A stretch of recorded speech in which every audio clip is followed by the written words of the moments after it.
사무엘상 강의 43번째 시간, 함부로 말고 조급히도 말라. 함부로 말고 조급히도 말라. 하나님 앞에서 말하는 것에 대한 이야기예요. 전도서 말씀에서 제가 제목을 좀 따와봤습니다. 전쟁 중에 선포된 사울의 금식명령, 전쟁 중의 금식이다. 이것은 분명히 문제가 있어 보이죠. 그럼에도 불구하고 하나님 앞에서 일종의 서원을 선포하고 백성들에게 맹세를 시킨 것이기 때문에 모든 백성들에게 적용되는 그런 신앙의 문제가 되어 버렸어요. 결국 누구든 이 금식에 동참하지 않으면 하나님과의 관계에 있어서 하나님 앞에서 문제가 되고 하자가 발생한다. 그렇게 성경학자들이 이해하고 있습니다. 그래서 백성들은 기를 쓰고 금식 명령을 지켰던 것입니다. 저주받지 않기 위해서, 또 사울 왕의 눈밖에 나지 않기 위해서 그런 면도 있겠지만, 어쨌거나 이것이 신앙적인 것이 되어 버려서 그들이 금식 명령을 지켰던 것이죠. 결과는 아주 극심한 배고픔으로 인해서 전투를 수행하는 것에도 어려움이 있었고, 해가 진 후에 사울 왕이 이야기했던 시간이 다 된 이후에는 너무 배가 고프니까 율법을 거스리면서 핏째 고기를 먹는 일까지 발생하게 되었다는 것입니다. 반복되는 말이지만 근원적인 아쉬움, 그렇죠?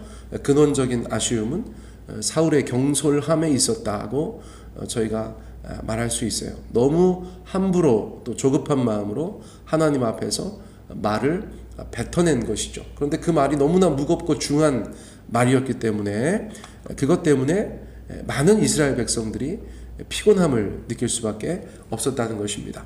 아까 잠깐 말씀드렸던 전도서 5장 2절의 말씀, 전도서 5장 2절, 너는 하나님 앞에서 함부로 입을 열지 말며 급한 마음으로 말을 내지 말라. 하나님은 하늘에 계시고 너는 땅에 있음이니라. 그런즉 마땅히 말을 적게 할 것이라. 하나님 앞에서, 특별히 여기서는 하나님 앞에서 함부로 입을 열지 말고 급한 마음으로 말을 내지 말라는 것입니다. 하나님은 하나님이시고 우리는 피조물이기 때문에 그렇다는 것이에요. 그러기 위해서 좋은 방법은 말을 적게 하는 것이다. 전도서는 저희 가운데 그렇게 말씀해주고 있어요. 이 말씀을 어제 이렇게 읽다 보니까 자꾸 저는 제 생각이 들어요. 하나님 앞에서 너무 노골적이진 않지만 저도 말을 좀 많이 했던 것 같아요. 이렇게 저렇게 하나님 앞에서 말을 많이 했던 것 같은데 보다 더 신중히 했어야 되지 않는가, 지난 인생을 돌아볼 때 그런 생각들을 하게 됩니다. 보통 이제 MBTI 상으로 외향적인 사람들은 하루를 돌아보면서 내가 그 말을 왜 했지? 이런 것을 가지고 고민한다는 것이에요. 또 내향적인 사람들은 내가 그 말을 왜 못했지? 이런 것을 가지고 생각한다는 것입니다. 그러니까 외향인지 내향인지 외향인지 간단하게 체크할 수 있는 한 가지 방법은 그런 것도 있다는 것이에요. 그러니까 이것은 어쩌면 말을 많이 하는 외향에 대한 보다 더 애정이 있으신 하나님의 말씀일 수 있다, 그런 생각을 해봐요. 근데 어쨌거나 사울은 외향 내향을 떠나서 하나님 앞에서 말을 신중하게 하지는 못했던 것 같아요. 왜냐하면 이어지는 이야기들 속에서 사울이 또 같은 실수를 반복하기 때문에 그렇습니다. 본문 말씀이 조금 기니까 제가 똑같이 읽지는 않고요. 내용만 좀 말씀드려보면 36절에서 사울이 추가적으로 블레셋을 추격하자 그렇게 말하죠. 그렇죠? 그래서 계속해서 탈취하고 한 사람도 남기지 말자. 이건 섬멸하자는 것입니다. 진멸하자는 것이에요. 그것이 가능한지 모르겠으나 어쨌거나 지금 기세가 좋을 때, 하나님께서 도와주시고 계실 때 끝까지 가서 블레셋을 가능한 많이 그렇게 섬멸하자는 의견인데 백성들도 좋게 생각해요. 그런데 그때 제사장이 뭐라고 말합니까? 이리로 와서 하나님께로 나아가사이다. 그렇게 말하는 것이에요. 사울이 다시 깜깜한데도 불구하고 전투를 이어나갈 생각을 하는데 이례적이죠. 왜냐하면 어제 설교에서 말씀드린 것처럼 고대의 전투는 야간에 이루어지지 않습니다. 그런데 반면 적군의 허를 찌를 수 있는 그런 방법은 되는 것이죠. 백성들 입장에서는 너무 힘든 상태인데 왕의 열정에 반대하지는 않았다는 것입니다. 그러나 제사장은 반드시 거쳐야 하는 단계를 말해주는 거예요. 하나님께 나아가는 것, 하나님께 나아갑시다. 이것은 하나님께 여쭈어 보고 이 전쟁에 대해서 허락을 받읍시다. 이런 것이에요. 참 좋은 신앙의 태도라고 생각합니다. 마땅히 어떤 일을 앞두고 하나님께 여쭈어서 응답을 받는 그런 신자여야 하는 것이죠. 그렇죠? 어제 저희도 이제 재직들이 모여서 교회 한 가지 옵션, 선택이 될 만한 안건에 대해서 서로 좀 의견을 나누었는데, 함께 기도하고 찬송하고 의견을 나누었죠. 2시간 정도 그렇게 나누었는데, 그 안건에 대해서는 조금 더 신중하면 좋겠다, 그런 의견들이 많이 나왔어요. 그래서 저희가 하나님께서 그렇게 인도하신 줄 알고 그렇게 인정하고 저희가 그 모임의 시간을 마친 것이죠. 자, 어떤 결과든지 나올 수 있는 것이죠. 그러나 중요한 것은 뭐냐면, 그것을 가지고 우리가 하나님 앞에 나아가서 그렇게 여쭙고 또 성도 간에 함께 이야기 나누는 것, 그런 과정은 반드시 필요하다, 그런 생각이 듭니다.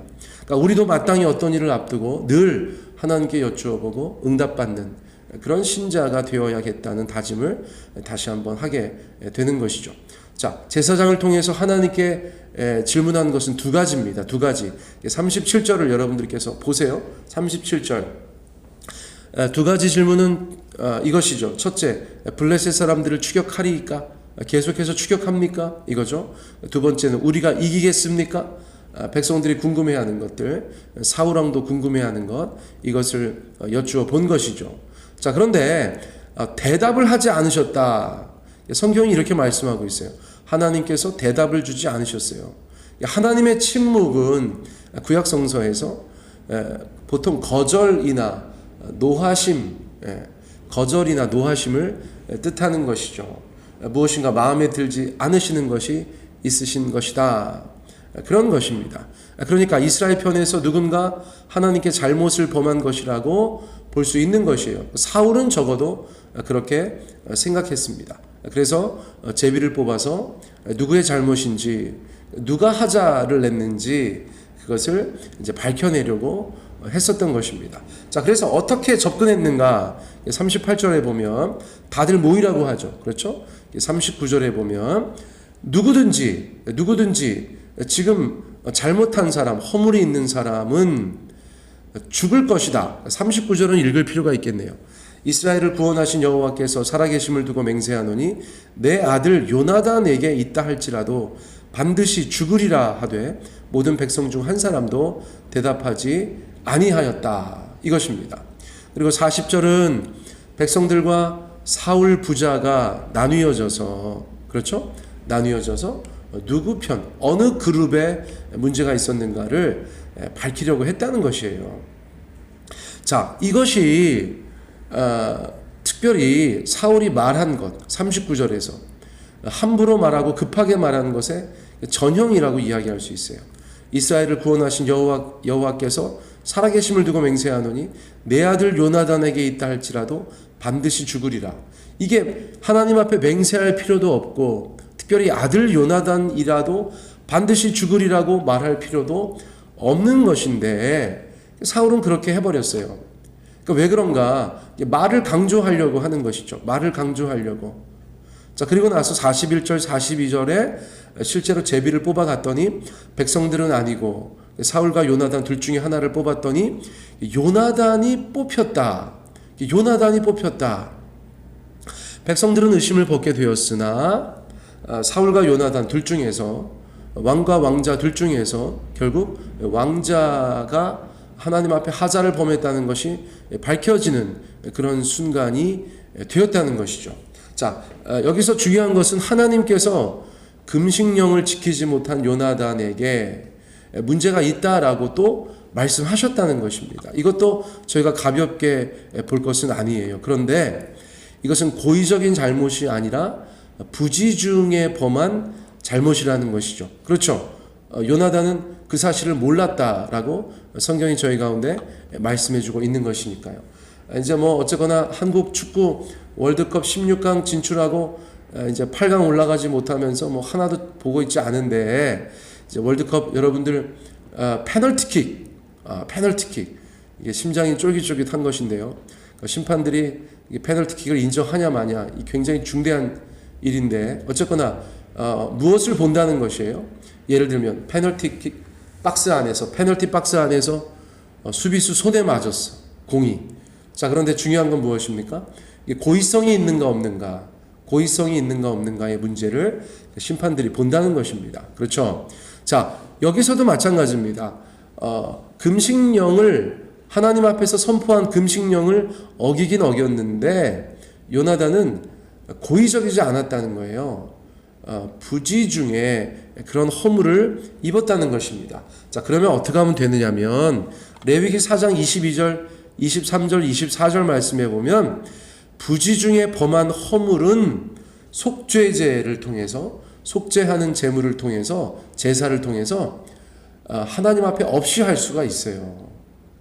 고의적인 것이 아니었기 때문에, 부지 중에 허물을 입었기 때문에, 가졌기 때문에 그렇게 속죄제를 통하여서 없이 할 수가 있다는 것입니다. 그런데 사울은 그런 여러 가지 것들을 알았는지 몰랐는지 무시하고 요나단이라도 죽을 것이다, 그렇게 함부로 말하고 조급하게 말하는 모습을 저희가 보게 된다는 것이에요. 그러니까 일이 점점점 엉뚱하게 나아가고 있는 것입니다. 43절에 요나단이 이야기하죠. 너 도대체 무슨 짓을 한 거야? 그러니까 지팡이 끝으로 꿀을 조금 맛보았을 뿐이오나 내가 죽을 수밖에 없나이다. 아니, 그냥 몰라서 꿀 조금 먹었는데 아버지께서 그렇게 금식령을 내리셔서 이것이 허물이라고 하시니까 저는 뭐 죽을 수밖에 없죠. 이렇게 이야기했다는 것이에요. 그러니까 또 44절에 뭐라고 이야기합니까? 44절에 요나단아, 네가 반드시 죽으리라. 그렇지 않으면 하나님이 내게 벌을 내리시고 또 내리시기를 원하노라 하니. 그러니까 이게 이제 현대인들의 눈으로 보았을 때 이게 좀 심한 건지, 사울이 진짜 조금 너무 극단적인지, 그 정도의 차이는 조금 있겠으나, 아무튼 이런 말들이 계속해서 나오잖아요. 함부로 말하고 급하게 말하는 것이 너무나 또렷해 보인다고 저희가 볼 수 있는 것이에요. 자, 그래서 이렇게 이상하게 흘러가는 이야기 속에 제동을 건 것은 사건의 전말을 지켜본 백성들이다. 그리고 그들이 요나단 왕자 구명에 나선다. 저희가 그렇게 이해할 수가 있겠죠. 45절, 백성이 사울에게 말하되, 그렇죠? 이스라엘의 이 큰 구원을 이룬 요나단이 죽겠나이까? 결단코 그렇지 아니하나이다. 여호와의 살아계심을 두고 맹세하옵나니 그의 머리털 하나도 땅에 떨어지지 아니할 것은 그가 오늘 하나님과 동역하였음이니이다 하여 백성이 요나단을 구원하여 죽지 않게 하니라. 백성들의 논리는 요나단이 전쟁에서 큰 공을 세웠을 뿐만 아니라 하나님과 동역하였다는 것이죠. 오늘 하나님과 동역하였다. 그렇게 훌륭한 사람이다, 훌륭한 왕자다라고 이야기한 것이에요. 부지 중에 허물을 얻은 것을 가지고 왕자를 죽이기까지 하는 것은 온당치 않다, 그렇게 이야기한 것이죠. 그래서 이제 백성들도 그 와중에 결단코, 맹세코, 머리털 하나도 이렇게 말하는 것입니다. 말이 다들 세요. 강대 강의 말 대결, 그런 장면들이 이 본문 안에서 펼쳐지고 있다는 것입니다. 근데 결국 요나단은 목숨을 건졌습니다. 요나단은 목숨을 건졌어요. 이후의 일들에 대해서 소상하게 언급하고 있지는 않습니다. 요나단이 속죄제를 드렸는지, 사울이 요나단에게 사과를 했는지, 요나단은 백성들에게 감사를 표했는지, 그런 말들은 없지만 갑자기 전쟁이 끝났다는 46절의 말씀만 있는 것이에요. 사울이 블레셋 사람들 추격하기를 그치고 올라가매 블레셋 사람들이 자기 곳으로 돌아가니라. 그러니까 이게 이렇게 이상하게 매듭지어지는 것도 많이 아쉬운 것입니다. 왜냐하면 블레셋을 섬멸할 수 있는 좋은 기회였기 때문이죠. 그러니까 다른 일에 정신이 팔려서 그 문제 때문에 진을 다 빼고 정작 전쟁을 할 것인가 말 것인가 하나님 앞에 물어보다가 그냥 전쟁을 끝내버리는 그런 아쉬운 장면이라고 이야기할 수 있어요. 이때 이 기세를 가지고 정말 블레셋에게 그 민족에게 치명적인 타격을 입혔다면 이후에 이스라엘의 운명은 또 달라졌겠죠. 그러나 기사회생한 블레셋은 다시 전열을 가다듬고 후에 이스라엘을 또 쳐들어오죠. 많은 어려움을 주고 결국 사울과 요나단이 블레셋의 창칼에 죽음을 당하는 후대의 역사도 펼쳐지게 되는 것입니다. 자, 무엇이 더 중요한 것인가? 무엇이 더 중요한 것인가? 그것을 저희가 하나님 앞에 생각해야 되는 것이고, 그리고 무엇보다 오늘 설교의 요점은 이 모든 과정들 중에서 하나님 앞에 함부로 또 급하게 말하는 것이 얼마나 여러 가지로 공동체에 무리를 가지고 오는가, 나라 민족에 또 가정에 무리를 가지고 오는가, 그런 것에 대해서 주님께서 경고해 주시는 것 같아요. 전도서 5장 2절 말씀 다시 한번 읽고 설교를 마치겠습니다. 너는 하나님 앞에서 함부로 입을 열지 말며 급한 마음으로 말을 내지 말라. 하나님은 하늘에 계시고 너는 땅에 있음이니라. 그런즉 마땅히 말을 적게 할 것이라. 이 시간 이것으로 설교를 마치겠습니다.